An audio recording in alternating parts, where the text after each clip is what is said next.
আসসালামু আলাইকুম। কেমন আছেন আপনারা সবাই? আশা করি অনেক, অনেক ভালো আছেন। এক ভাই আমার একটা ভিডিওর কমেন্ট সেকশনে কমেন্ট করেছেন। সেই কমেন্টসটি হলো যে, তার যদি অন্য কোনো দেশে ফিঙ্গার থাকে তাহলে স্পেনে আসলে তার কি কোনো প্রবলেম হবে কিনা? সেটা তার এমপাদ্রুমেন্ট ওপেন করার ক্ষেত্রে কোনো সমস্যা হবে কিনা? বা ভবিষ্যৎ কাগজের ক্ষেত্রে কোনো প্রবলেম হবে কিনা? যেটা আসলে পর্তুগালে হয়েছিল। পর্তুগালে সিস যেই প্রবলেমটা এটা কিন্তু খুব বড় আকারে সমস্যা দেখা দিয়েছিল এবং এখনো কিন্তু অনেকের দেখা দিচ্ছে। তো এই টাইপের কোনো সমস্যা আসলে স্পেনে হবে কিনা এটা অনেকেই জানতে চেয়েছেন এবং একটা ভাই খুব রিকোয়েস্ট করেছে এই বিষয় নিয়ে ভিডিও তৈরি করার জন্য। তা আমি আশা করি এই ভিডিওটির মাধ্যমে আপনাদেরকে বিষয়টা ক্লিয়ার করতে পারবো। দেখুন, প্রথম কথা হলো যে আপনার যেকোনো দেশে ৪টা ৫টা ১০টা যে কয়টাই ফিঙ্গার থাকুক কোনো সমস্যা নাই। আপনার পাসপোর্টে যদি অন্য কোনো দেশের ভিসাও থাকে কোনো সমস্যা নাই। আপনি কিন্তু এসে এমপাদ্রুমেন্ট ওপেন করতে পারবেন। ঠিক আছে?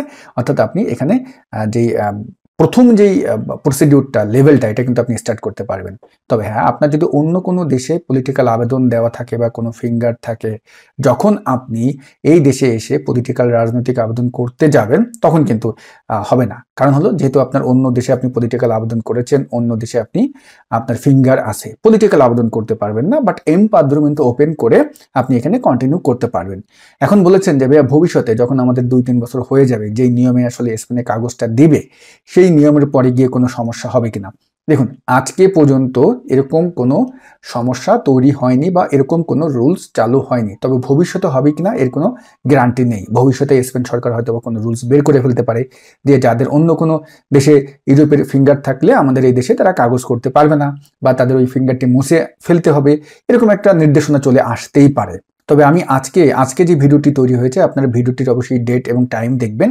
আজকে পর্যন্ত এরকম কোনো নিয়ম স্পেনে কিন্তু নেই যে আপনার যাদের এই এমপাদ্রোমন্তের যে নিয়ম অনুপাতে যে কাগজটা করবে এখানে ২ বছর ৩ বছর পরে যে আপনারা ডকুমেন্টটা পাবেন সেই ক্ষেত্রে অন্য কোনো দেশের ফিঙ্গার থাকলে কোনো সমস্যা হবে কিনা, অন্য কোনো দেশের পলিটিক্যাল আবেদন থাকলে সমস্যা হবে কিনা, আজকে পর্যন্ত এরকম কোনো নিয়ম নেই। আমি একজন পরিচিত উকিলের সাথেও কিন্তু এই বিষয় নিয়ে কথা বলেছে আজকে পর্যন্ত এরকম কোনো রুলস চালু হয়নি। ভবিষ্যতে হবে কিনা এর কোনো গ্যারান্টি নেই, হতেই পারে, তাই না?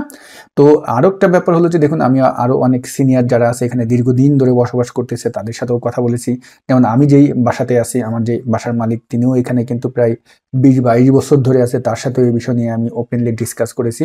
তো তারা কিন্তু বলেছে যে না, এখন পর্যন্ত এরকম কোনো নিয়ম জারি হয়নি বা এরকম কোনো সমস্যা তৈরি হয়নি। তবে ভবিষ্যতে হলেও হতে পারে, এটা কিন্তু মাথায় রাখতে হবে। ঠিক আছে? তো আশা করি যে ভাই কমেন্টটি করেছিলেন সে এই ভিডিওটির মাধ্যমে আপনি ইনফরমেশনটি পেয়েছেন এবং যারা ভিডিওটি দেখতে এসেছেন, যারা এই বিষয়টি সম্পর্কে জানতে এসেছেন, তারাও আশা করি সঠিক তথ্যটা নিতে পেরেছেন।